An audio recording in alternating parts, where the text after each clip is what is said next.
সাজাদপুরে মাদক কারবার নিয়ন্ত্রণকে কেন্দ্র করে বসতবাড়িতে হামলা, 2 জন আহত। 27 আগস্ট বুধবার সিরাজগঞ্জের সাজাদপুর উপজেলার পোতাজিয়া ইউনিয়নের চড়া চিথুলিয়া গ্রামের আশরাফ প্রামাণিক ও তৈয়ব আলী প্রামাণিকের বাড়িতে হামলা, ভাঙচুর ও লুটপাটের অভিযোগ উঠেছে আওয়ামীপন্থী নেতাকর্মীদের বিরুদ্ধে। সরেজমিনে গিয়ে উপজেলা জাতীয়তাবাদী মৎস্যজীবী দলের সাবেক সভাপতি আজমত প্রামাণিক জানান, গত কয়েক বছর ধরে বলবাড়ি গ্রামের মৃত আজিম উদ্দিনের পুত্র উপজেলা আওয়ামী লীগের সহসভাপতি শফির ছত্রছায়া চরচিথুলিয়া গ্রামের মৃত মফিজ প্রামাণিকের পুত্র আওয়ালের নেতৃত্বে ধলাই নদীতে নৌকার উপর জোয়ার আসর ও মাদক ব্যবসা পরিচালিত হয়।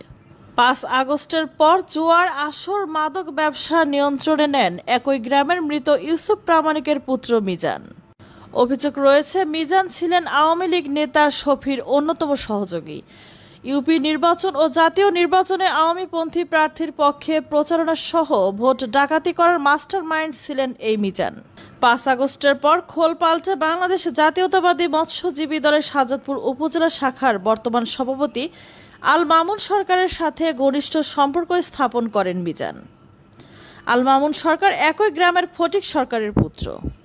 26 আগস্ট মঙ্গলবার ধলাই নদীতে নৌকার উপর জোয়ার আসর মাদক ব্যবসা করার অভিযোগে পাবনা জেলার ফরিদপুর থানা পুলিশ অভিযান চালিয়ে শ্যালো মেশিন চালিত নৌকাটি আটক করে এবং জোয়ারুরা নদীতে লাফ দিয়ে পালিয়ে যায়।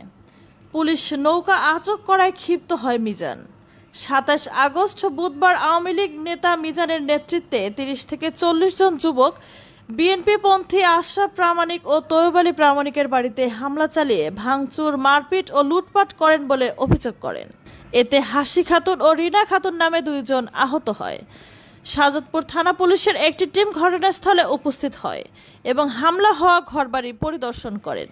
উপজেলা মৎস্যজীবী দলের সাবেক সভাপতি আরও অভিযোগ করেন, গত 2 মাস পূর্বে সাজাদপুর উপজেলা মৎস্যজীবী দলের সভাপতি হন আল মামুন সরকার। এরপর থেকেই বেপরোয়া হয়ে ওঠেন তিনি। স্থানীয় আওয়ামী লীগের নেতাদের শেল্টার দিয়ে বিএনপিপন্থী নেতাকর্মীদের বাড়িতে হামলা, মারপিট, জুয়ার আসর, মাদক ব্যবসা সহ সবই এখন আল মামুন সরকারের নিয়ন্ত্রণে। মামুন মৎস্যজীবী দলের উপজেলা সভাপতি, ওনার নেতৃত্বে আমার এই অঞ্চলের বিএনপি অনেক নির্যাতন হইতেছে। এর আগেও 10টা বাড়ি ভাঙিছে, দোকানপাট লুটপাট করে লিছে, তাতেও ক্ষান্ত হয় নাই। আমার হাতেও গোলমাল একবার করেছে, সেটাও আমার বিএনপির লোকজন সবাই জানে।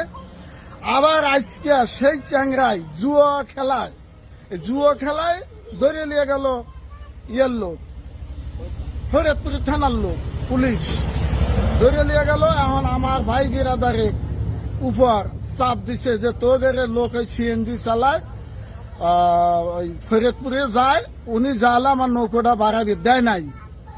যেহেতু আমার নৌকো বাড়াবে দেয় নাই, তোকে আমি দেখতেছি।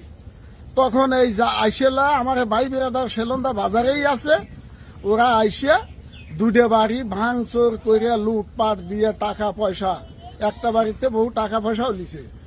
এই অভিযোগের বিষয়ে উপজেলা মৎস্যজীবী দলের সভাপতি আল মামুন সরকারের কাছে জানতে চাইলে তিনি বলেন, সাবেক সভাপতি মোহাম্মদ আজমত আলী প্রামাণিক আমাকে উদ্দেশ্য প্রণোদিত ভাবে মিথ্যা অভিযোগ দায়ের করেছে।